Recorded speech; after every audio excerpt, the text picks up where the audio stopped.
Maybe 26 years young today, but it's the 40-year-old LeBron James on the second night of a back-to-back that's leading all scorers. 17 points for James in the first half here, Chiney. And as you look at the box score, as you were pointing out, it's just LeBron that doesn't have a negative plus-minus. It is wild. 7 for 10 from the field, an efficient night so far, but more importantly, it's the 5 rebounds. Look at the shot chart. I mean, this guy just, it blows my mind how effective he has been. Like you said, coming off of a back-to-back. But of course, like to me, the big question is how will they go up against Zubac? Zubac's 5 for 5 from the field, 10 rebounds, but 10 points. But still, they're even on the rebounds. The Lakers are answering the call to stay up defensively, and LeBron James is leading the way. And look, Braun probably would have set out tonight if Stephen A. wouldn't have pissed him off earlier. But that's another story. Here's the thing, right? They're sticking to their guns defensively. Since January 15th, they've been the best defensive team. That recipe is great for what J.J. Redick has designed. They allow teams to shoot threes because they believe they can't make threes. Now, you look at the game last night. They played the, help me out here for a second. Oh, the Timberwolves. The Timberwolves. Timberwolves shot 12 for 41. Tonight, the Clippers are 6 for 19. And they're going to continue to let you shoot threes because they don't believe that you can make them. And right now, it's actually working out for the Lakers defensively. Well, the Clippers are shooting about 31% from three-point range. That's certainly, they got to do better than that in order to beat the Lakers. Marveling at LeBron James from the standpoint that he's the oldest dude on the court. He's in the best shape. I don't know why there are not more thieves in the NBA stealing his habits, finding out what his nutrition plan is, how his workout regimen is. I don't understand why. You know what? Imitate it, damn it. Duplicate it. Do what you got to do because he looks like the best player on the floor. But here's what I love. I'm looking at the Dorian Finney-Smith. I'm looking at the Jackson Hayes and other guys. I'm looking at all three. Look at the way J.J. Redick has them playing defense. It's very impressive. Not to mention this. Luka is out there trying to defend. I'm like, go ahead, Luka. Yeah, you saw the This steal. is what I'm saying. I'm seeing what I'm seeing. It's the J.J. Redick effect. It's the LeBron James effect. It is absolutely the J.J. Redick effect. You know what he's making them do defensively? He's pointing and saying, hey, he with us. He with us. It's not that they're missing shots. These are by design. They're picking the players that are the worst shooters, and guess what? They're doing great. Janae, Kendrick, Malika, I do believe I was just complimentary. Not hating at all, huh? We got a little Battle of L.A. going down across the street in the second game of our doubleheader here. By the way, happy birthday to Luka Doncic. It is his 26th birthday here. Yep, but there's going to be no California love between these two teams in this one. Sinead, when you look at the individual matchups, the Lakers have essentially been the best team in basketball over the last 20 games, but there are some matchups that could cause some issues here. What can L.A. prove in this one? Well, they can prove whether or not their defense is sustainable. Since January 15th, I think they've had the best defense in the NBA, and since January 30th, they've been really holding opponents to not shooting the paint. Opponents have shot the second fewest amount of shots in the paint. Now, LeBron James averaged, 14 rebounds per game the last two, 11.5 the last 4. Can he keep going, holding down this team that is really suffering without interior size? Can their defense hold up against Zubac? That's the big question. Now, I know a lot of people say, hey, they did against Jokic, but you're going to have to do it time and time again. How much energy can they keep up with defensively is my point. To me, this game is all about the Clippers. This is a must-win for the Los Angeles Clippers. They're half a game up on Golden State from being in the play-in tournament, right? They're in the postseason right now. You're getting the Lakers coming off a back-to-back. LeBron James, both him and Luka had to play a lot of minutes last night. And both are questionable tonight. Both are questionable. No Rui Hachimura, so you should be able to impose your will. Big Zubac should have it his way down there.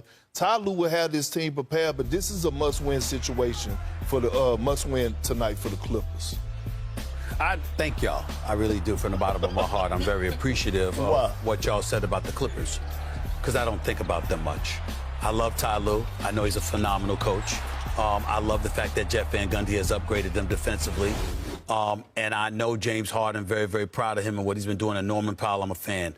I don't take the Clippers seriously unless I know Kawhi Leonard is going to be available, and I never, ever, ever assume he is going to be available when it counts. So that leads me to the Los Angeles Lakers, the #1 team with defensive efficiency since January 15th. I'm looking at LeBron James in the fourth quarter, 11.2 points per game, first in the league, 60.6% shooting from the field, fourth in the league, total rebounds 16, first in the league, 40 years of age, 22nd season in the league, playing in the fourth quarter the way that he's playing, I'm paying attention to defense and I'm paying attention to that because that tells me what I should expect from the Lakers moving forward. I'm not thinking about the Clippers much. I'm thinking about the Clippers. Look, the Lakers have an opportunity to go to the NBA Finals. Yes, they do. When healthy and rested. But the Clippers could be that dark horse to come out of the West. Like you look, I'm saying. No, they've been a phenomenal story this year. I don't think that anybody foresaw them doing what they've. Doesn't necessarily care about being the next face of the NBA. But in a recent interview with the Washington Post, Tatum, he thinks it could apply to him. He said, face of the NBA, they can always debate, but it's like I check off all of the boxes. I mean, he's got a point, considering he's the reigning champ's best player. And he told me once he thinks he is the best player when he steps on the floor every single night. But it's not just Tatum that's in this conversation about the future face of the league. There's MVP favorite SGA. There's LA's newest superstar, Luka Doncic. Giannis, only 30. And then there's Anthony Edwards, right? But when he was asked at All-Star if he considered himself a top candidate to be next, he said, nah, not really. That's what Victor Wembanyama is for. And if you listen to LeBron last night, the current face of the league didn't exactly blame Ant for not wanting that title. Take a listen. I mean, Channing Frye said it the other day, too. Like, I mean, it's unfortunate, but, like, I don't know. Why do you want to be the face of the league when all the people that, you know, that cover our game and talk about our game on a day-to-day basis, everybody? All right, so certainly there's a lot to unpack here, Stephen A. What do you make of all of this? I thought he was full of it. I didn't appreciate his comments because I think that these players are not appreciating the fact that it is celebrated. They've heightened their level of sensitivity to the point where, you know what, they'll have an attitude if you got bad breath. It's really that bad. It's pathetic. And, you know, when you look at this show, when you look at the morning shows, when you look at NBA Today, when you look at Inside the NBA, when you look at a plethora of other shows at various other networks, there's a lot of time spent celebrating players and celebrating the game. Last time I checked, you're celebrating it by talking about it. If I sat up there and I said Magic Johnson got the better of Isaiah Thomas today, Isaiah got him back next week, how is that not celebrating the game? You're talking about great players. You're talking about a great game that has magnetized the world. This is a global, iconic brand. How the hell did it get there? You had something to do with that, LeBron James. A whole bunch of players had something to do with that.